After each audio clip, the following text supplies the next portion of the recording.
আল্লাহ তাআলার বাণী, কুল জাল হক ওয়াজহাকাল বাতিল ইন্নাল বাতিলা কানা যাহুকা। মহান আল্লাহ তাআলা বলেন, সত্য এসেছে, মিথ্যা দূরীভূত হয়েছে, নিশ্চয়ই মিথ্যা দূরীভূত হওয়ারই ছিল। সম্মানিত উপস্থিতি, মহান আল্লাহ তাআলা মানুষকে বাঁচানোর জন্য, মহান আল্লাহ তাআলা সত্যকে উন্মোচন করার জন্য, মহান আল্লাহ তাআলা হককে বিজয় করার জন্য যুগে যুগে মহান আল্লাহ তাআলা সত্যকে মিথ্যার উপর প্রাধান্য দিয়ে পাঠিয়ে দেন। সম্মানিত উপস্থিতি, এই কারণে মহান আল্লাহ তাআলা মুসলিম জাতিকে উদ্দেশ্য করে বললেন, ও মুসলিম জাতি শুনে রাখো, কুল জাল হক ওয়াজহাকাল বাতিল ইন্নাল বাতিলা কানা যাহুকা। মহান আল্লাহ তাআলা বলেন, হে রাসূল তুমি বলে দাও, সত্য এসেছে, মিথ্যা দূরীভূত হয়েছে, নিশ্চয়ই মিথ্যা দূরীভূত হওয়ার ছিল। এই আল্লাহ তাআলার বাণী সুস্পষ্ট বাণী। এই বাণীটা হচ্ছে তাগুতের বিরুদ্ধের বাণী। এই বাণীটা হচ্ছে ইহুদি খ্রিস্টানদের বিরুদ্ধে বাণী। এই বাণীটা হচ্ছে হিন্দুদের বিরুদ্ধে বাণী। এই বাণীটা মুশরিকদের সাথে বিরোধিতার বাণী। এই বাণীটা নরেন্দ্র মোদীর বিরুদ্ধে বাণী। সম্মানিত উপস্থিতি, এই সকল কঠোর কাফিরদের বিরুদ্ধে যে আয়াত প্রযোজ্য হয়, আজকে আমার বাংলাদেশের মুসলমানেরা, বাংলাদেশের ওলামায়েরা অনেক সময় দেখা যাচ্ছে তারা এক মুসলমান অপর মুসলমানের বিরুদ্ধে এই আয়াতটি খাটিয়ে দেয়। আমি কিছুদিন আগে দেখলাম একটি বই লিখেছে, কুল জাল হক, সত্য এসেছে। এটা হানাফি মাযহাবের আলেমরা বইটা লিখেছে, এটাতে স্পষ্টভাবে বিরোধিতা করে। আবার আহলে হাদিসের আলেমগণ লিখেছে ওয়াজহাকাল বাতিল। সম্মানিত উপস্থিতি, তারা এই কথা দ্বারা কি বোঝাতে চাইলো? আজকে বাংলাদেশের আলেম ওলামাদের মধ্যে মত বিরোধ হতে এতটাই মত বিরোধ হয়ে চলে গেছে যে এক মুসলমান, এক ওলামায় সম্প্রদায় আর এক ওলামায় সম্প্রদায়কে বলছে জাল হক ওয়াজহাকাল বাতিল। এই আয়াতটি এক মুসলমান আর এক মুসলমানের জন্য প্রযোজ্য নয়। এই আয়াতটি এক আলেম অপর আলেমের জন্য প্রযোজ্য নয়। এই আয়াতটি হচ্ছে ওলামায়ের পক্ষ থেকে নাস্তিক মুরতাদের বিরুদ্ধের আয়াত। এই আয়াতটি হচ্ছে আলেম ওলামা মুসলিমদের পক্ষ থেকে হিন্দু খ্রিস্টানদের বিরুদ্ধের আয়াত। এই আয়াতটি হচ্ছে বাংলাদেশের ওলামা হযরত, সারা বিশ্বের ওলামা হযরতের পক্ষ থেকে হিন্দু মুশরিকদের বিরুদ্ধের আয়াত। কেন মুসলমানরা, কেন বাংলাদেশের ওলামায়ে হযরতরা এক মুসলমান অপর মুসলমানের বিরুদ্ধে এই আয়াত খাটায়? কেন ওলামায়ে হযরতরা এক আলেম অপর আলেমের বিরুদ্ধে একই কথা খাটায়? আল্লাহ তাআলা সেই সকল কাজ থেকে আমাদেরকে হেফাজত করুন। মহান আল্লাহ তাআলা আমাদেরকে হেফাজত করুন। মহান আল্লাহ তাআলা আমাদেরকে হেফাজত করুন। আমাদের মাঝের মত বিরোধ এতটাই নিচে নেমে চলে গেছে যে আমরা এক মুসলমান আর এক মুসলমানকে বাতিল বলতে বলতে এমন পর্যায়ে নিয়ে গেছি যে তারা তাকফির পর্যন্ত চলে গেছে। এই আয়াত দ্বারা যখন কোনো ওলামায়ে সম্প্রদায় অন্য ওলামায়ে সম্প্রদায়কে বলে, এই আয়াত দ্বারা কোনো দলিল পেশ করে, তাহলে বুঝতে হবে এক ওলামা অপর ওলামাকে তাকফির করছে, কাফের ফতোয়া দিচ্ছে। কেননা আল্লাহ তাআলা কাফেরের বিরুদ্ধে বলেছিলেন, হে নবী বলে দাও, কুল জাল হক, সত্য চলে এসেছে, তাদের মূর্তি পূজা চলবে না, তাদের অন্য অন্য দেবতার চলবে না, অন্য কাউকে উপাস্য গ্রহণ করা যাবে না, অন্য কাউকে ইলাহ মানা যাবে না, তাগুতকে ধ্বংস করতে হবে, বাতিলকে ধ্বংস করতে হবে, মূর্তি পূজাকে লাথি দিয়ে ভেঙে ফেলে দিতে হবে, প্রত্যেকটি তাগুতকে দুনিয়ার বুক থেকে উৎখাত করা লাগবে, প্রত্যেকটি শিরিককে দুনিয়ার বুক থেকে উৎখাত করা লাগবে।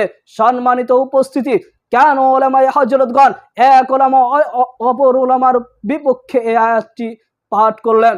আবার অপর ওলামা বলে দেয় জাহাল হক ওয়াজহাকাল বাতিল, সে হক চলে গেছে, হক চলে এসেছে, বাতিল দূরীভূত হয়েছে। এটা আলেম ওলামাদের জন্য প্রযোজ্য নয়, এটা কোনো মুসলিমদের জন্য প্রযোজ্য নয় এই আয়াত। এটা হচ্ছে হিন্দু মুশরিকদের জন্য প্রযোজ্য। সম্মানিত উপস্থিতি, এই সকল কাজ থেকে আমাদেরকে বিরত থাকতে হবে।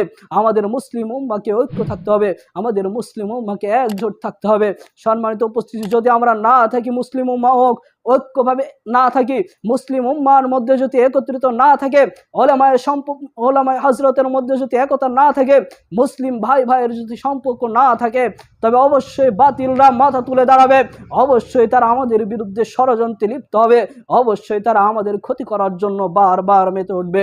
সম্মানিত উপস্থিতি, যখন তারা জানতে পারবে আমরা একে অপরের সাথে দ্বন্দ্বে লিপ্ত আছি, এক মুসলমান আর এক মুসলমানকে তাকফির করছি, এক মুসলমান আর এক মুসলমানের বিরুদ্ধে লেগে আছি, এক মুসলমান আর এক মুসলমানের বিপক্ষে কথা বলতেই আছে, তখন ইহুদি খ্রিস্টানরা, তখন ইহুদি খ্রিস্টানরা, হিন্দু মুশরিক জাতিরা তারা চুপ করে বসে থাকবে না।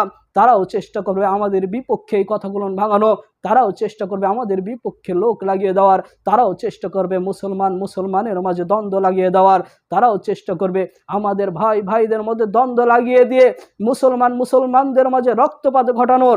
তারা চুপে মজা মারবে। সম্মানিত উপস্থিতি, আল্লাহ তাআলার কাছে পানাহ চাইতে হবে। আলেম ওলামা যদিও দ্বন্দ্ব করে, আমাদের সাধারণ জনগণকে এক থাকতে হবে। কখনো এই দ্বন্দ্বের মধ্যে জড়িত হতে হবে না, কখনো এই দ্বন্দ্বের মধ্যে যাওয়া যাবে না। হানাফি মাযহাবে যারা আছে তারাও আমাদের ভাই, আহলে হাদিস মাযহাবে যারা আছে তারাও আমাদের ভাই, অন্যান্য মাযহাব শাফি হাম্বলির মধ্যে যারা আছে তারাও আমাদের ভাই, যারা সালাফি তারাও আমাদের ভাই, যারা সুফিবাদী তারাও আমাদের ভাই। তাই আমরা বলবো, আমরা ভাই ভাই কখনো দ্বন্দ্বে লিপ্ত হব না, আমরা ভাই ভাই কখনো বিশৃঙ্খলা করব না। আসুন আমরা সবাই ঐক্যবদ্ধ হই, আসুন আমরা সকলে একে অপরের কাঁধে কাঁধ মিলিয়ে সালাত আদায় করি, আসুন আমরা সকলে একত্রিত জমায়েত হই, এক জমায় সালাত আদায় করে। সম্মানিত উপস্থিতি, আমরা কখনোই ভাই ভাইয়ের মধ্যে দ্বন্দ্ব রাখবো না, আমরা কখনো বাতিলকে সুযোগ করে দেব না, আমরা কখনো ইহুদি খ্রিস্টানদেরকে সুযোগ করে দেব না আমাদের বিরুদ্ধে লাগার জন্য। আমরা কখনোই মুশরিকদেরকে, হিন্দুদেরকে আমাদের বিরুদ্ধে লাগার সুযোগ করে দেব না। আজকে দেশের অবস্থা এতটাই ভয়াবহ যে তারা সকল ধর্মাবলম্বীরাই একত্রিত হয়েছে শুধুমাত্র মুসলিমদেরকে নিধন করার জন্য। সম্মানিত উপস্থিতি, আল্লাহ রসুল সাল্লাল্লাহু আলাইহি সাল্লামের একটি ভবিষ্যৎবাণী হাদিস আমার বারবার মনে পড়ে যায়।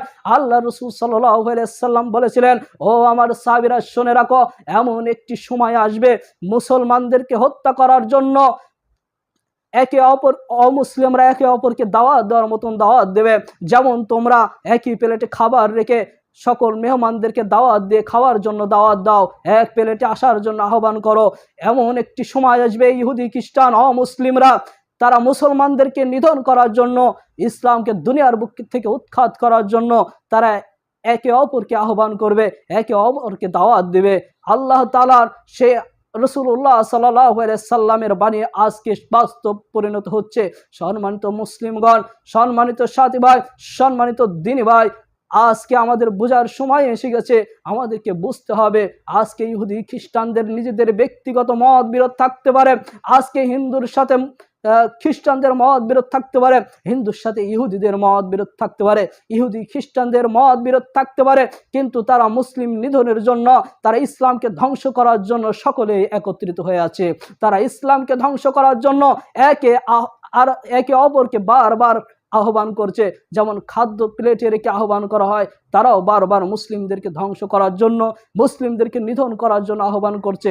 আজকে সারা বিশ্বের মুসলিমরা নির্যাতিত, নিপীড়িত, আজকে সারা বিশ্বের মুসলিমদেরকে লাঞ্ছিত করা হচ্ছে, অপমানিত করা হচ্ছে। কোথাও মুসলিমদের পক্ষে কথা বলার কেউ নেই, এমনকি মুসলিম রাষ্ট্রগুলো চুপ করে আছে, তারা অমুসলিমদের ভয়ে কথা বলার সাহস পাচ্ছে না। সম্মানিত দিনী ভাইগণ, সম্মানিত উপস্থিতি, আল্লাহ তাআলার কাছে আমাদেরকে এই মুহূর্তে পানাহ চাইতে হবে এবং সাহায্য চাইতে হবে। হে আল্লাহ, তোমার পক্ষ থেকে আমাদের জন্য সাহায্য করো, তোমার পক্ষ থেকে আমাদের জন্য অভিভাবক পাঠিয়ে যাও যারা আমাদেরকে একত্রিত করবে এবং এই সকল বাতিলদের বিরুদ্ধে লড়াই করবে, যারা এই বাতিলদের বিরুদ্ধে লড়াই করে মুসলিমদেরকে একটি নিরাপত্তা দান করবে। আল্লাহ তাআলা আমাদেরকে কবুল করুন এবং আল্লাহ তাআলা আমাদেরকে সাহায্য করুন। হে আল্লাহ, আমাদেরকে সাহায্য করো, হে আল্লাহ আমাদেরকে নিরাপত্তা দান করো, হে আল্লাহ আমাদেরকে নিরাপত্তা দান করো, হে আল্লাহ আমাদেরকে নিরাপত্তা দান করো।